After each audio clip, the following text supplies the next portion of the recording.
So guys, I'm a verified educator on an online learning platform called Unacademy, right? Where I'm making courses for GATE examination both in Hindi and English, right? So you can download the Unacademy learning app, search my name over there, ACT, and follow me on that particular platform for awesome videos on the GATE chemistry examination. Hey guys, what's up? A very good evening to all of you. Now talking about your TIFR exam, which is to be held on 9th of December 2018. It is going to be an online exam for the first time, and now many of you are confused about the strategy. So first of all, let me tell you this TIFR exam is a very different exam than all other Indian entrance exams. Okay, it's a purely conceptual exam. It's a very conceptual exam, all right, and it's an exam which is common to both BSc final year students and MSc final year students, right? Because if you're applying for PhD or if you're applying for integrated PhD, both of you have to give the same kind of exam, right? So this is a unique kind of concept, and this is somewhat in favor of students who are appearing for PhD, right? Because obviously the level of the questions would not be very advanced, because obviously the BSc final year students are giving that particular exam as well.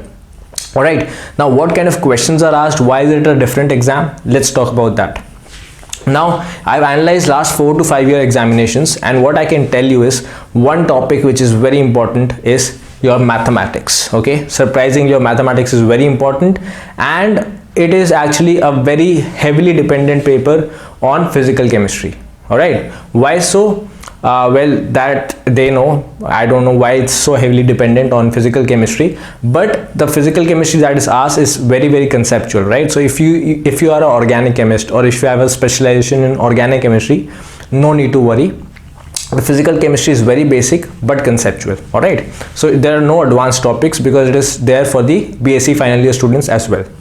Now mathematics, 6 questions in 2018. You can see over here 6 questions, and then we have 5 questions in 2017 and 6 questions again in 2016. So this pattern continues. All right.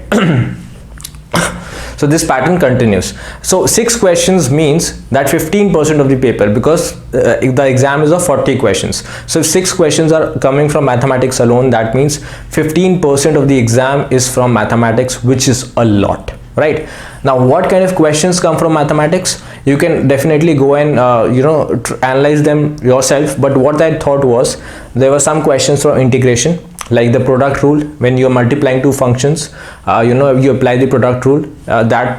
So basically questions on integration, differentiation, questions on permutation, combination, your probability, your straight lines. So these 4 topics are very important. Rest all questions are very basic logical questions based on general aptitude. Like for example, there was a question like water is flowing from the cylinder and it's going to 2 points A and B.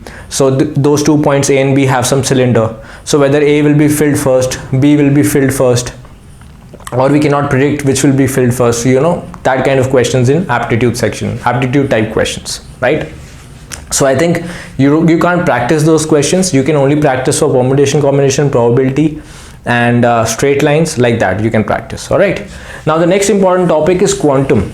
So in quantum, you can see 2018 5 questions, 2017 I think 4 questions, and 2016 3 questions, and then again this pattern continues in 2015 and 14 and so on and so forth, right? So 4 to 5 questions are definitely there from quantum.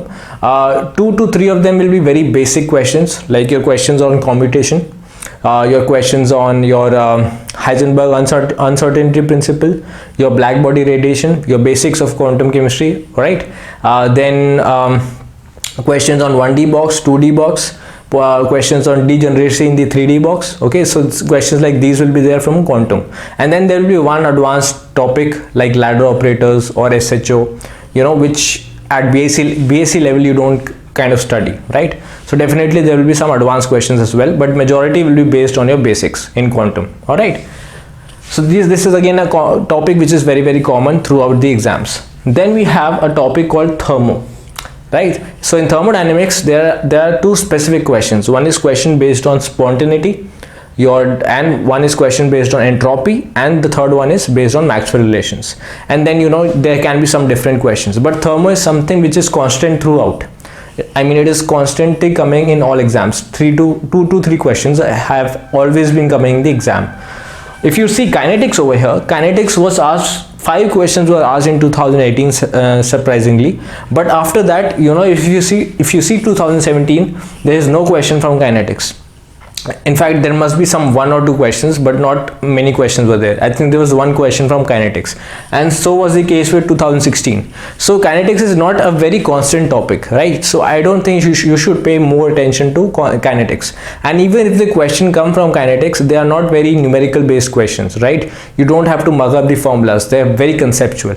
Like for example, there was a question that what does the catalyst do to the activation energy of a reaction, you know? So very basic questions. So now we talk about something called spectroscopy.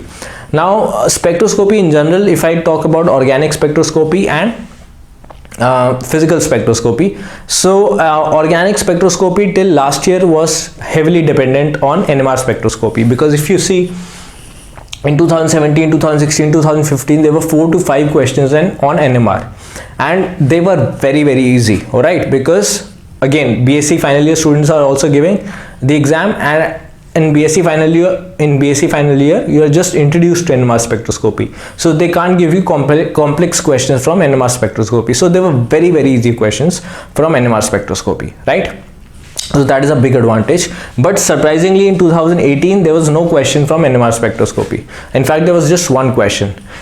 Rather, they gave more questions from physical spectroscopy. So physical spectroscopy and NMR spectroscopy go hand in hand, all right? If there are more questions from physical spectroscopy, there will be less questions from organic spectroscopy. So it goes like that, all right? Because in the previous year examinations, there were some questions from mass spectrometry as well, and again very basic questions like what is a base peak, okay? And there were 4 options. So very basic questions if they come. And in mass you have to in proton NMR you have to do both. In NMR spectroscopy you have to do both NMR, proton and NMR, and 13C NMR, including the DEPT spectra, right? So we are done. So you have to do organic spectroscopy, physical spectroscopy, thermo, quantum. These are some common topics. Mathematics. And then there's 1 question from electro, which is very common in all the exams. There's only 1 question from electrochemistry, and that is based on your oxidation and reduction potentials, all right? So this question has been asked for the last 3 years. This question has been constantly asked, right?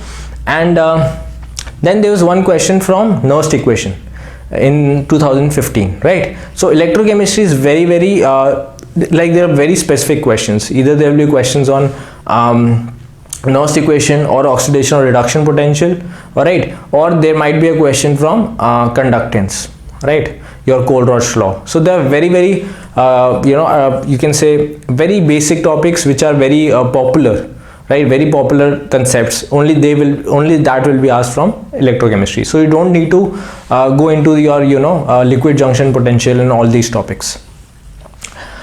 Okay, so what else we are left with? Now coming on to your organic and inorganic. So organic has a constant weightage of 5 questions, all right? And for these 5 questions are very basic organic reaction mechanism. 2 or 3 of them are definitely famous name reactions. Like in 2018 there were questions from Wittig and Diels-Alder reaction. In 2017 there was a question from hydroboration oxidation, and generally nucleophilic substitutions or benzyne mechanism or carbene mechanism, very you can say common kind of reaction mechanisms are asked, all right? So you don't need to go into advanced CSI and net level organic chemistry questions. And sometimes there will be some question from stereo, or there might be some question from you can say enantiomers, enantiomeric excess. So that is not something which is very constant, all right? Right now we are trying to see what are the constant questions that have been asked every year. Talking about inorganic, this is a bit disappointing because there are only 2 questions from inorganic chemistry, and they're based either on your trans effect or your oxidative addition or reductive elimination, or your what do you call coordination, crystal field stabilization energy. So very simple questions, spin only magnetic moment, very basic questions. So it's quite disappointing over here in organic chemistry that they give such a less weightage to inorganic chemistry. There might be a few questions, one question from group theory. Again, group theory is not very constant. In 2018 there was a question on the point group for ammonia, and in 2016 in 2015 there was a question on point group of Fe2CO9. So these are the kind of questions. Now coming on to spectroscopy. In spectroscopy, rotational and Raman spectroscopy, if I talk about physical, rotational and Raman spectroscopy are given much more weightage over other kinds of spectroscopy. All right, I did not see any question from EPR spectroscopy or Morse-bar spectroscopy. There were questions only from Raman, rotational, and one or two questions from vibrational, if sometimes they were asked, right? So they were very, very basic questions. And again, like I'll give you an example. Like there was a question that H2O appears blue in color if you see it in a long bottle of water, whereas D2O, that is heavy water, looks transparent. So why is that? So there were options like Rayleigh scattering, or it is because of Brownian movement, or whatever. So the answer was that because D2O and H2O have different absorption values, so they show different kind of color, right? So very basic question, right from whatever you see in a day-to-day life. So that's why I was saying it's a very conceptual exam, right? So this is what you have to prepare for. All right, these are some very common topics, and you have to focus more on your basically you have to focus more on spectroscopy, basically physical chemistry, spectroscopy, thermo, and kinetics if possible, and quantum, right? And then obviously you have to definitely improve your maths, because maths is make or break. Everything else you might be able to solve, but if you are able to solve even 4 questions from mathematics, it will be great for you. And even questions, there are a few questions, 3 or 4 from biology, right? Like there will be simple questions, and what you need to do is over there, you can solve those biology questions by basic maths also, like permutation combination also. Or like there was a question that there are 128 amino acids, so how many peptide bonds are there? It's a very basic question, and you should know that however number of amino acids are there definitely will be one less peptide bond. So if there are 128 amino acids in a linear chain, then there will be 127 peptide bonds, okay? Because if 2 you can say amino acids are joining together, then they form 1 peptide bond. If 3 are joining together, they form 2 peptide bond. So you can see the kind of questions. They are very, very conceptual questions. So please improve on your concepts if you want to score well in TIFR. It's 40 questions, all right? And I think if you get close to 20 questions right without any negative marking, basically if you get 50% marks in this paper, you'll definitely qualify for the interview, right? So I wish you all the very best. I might, if I get the time, I might meet some of you in the TIFR exam center, and I'll see if I get the time. I'll definitely come. I've definitely registered for this. And what else? So this time I won't be able to make the answer key like before, because I won't have the I won't have the question paper. But whatever I remember, whatever questions I remember, I'll come home and try and give the answer key to you guys, right?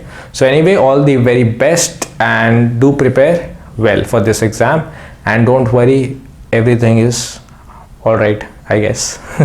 All is well.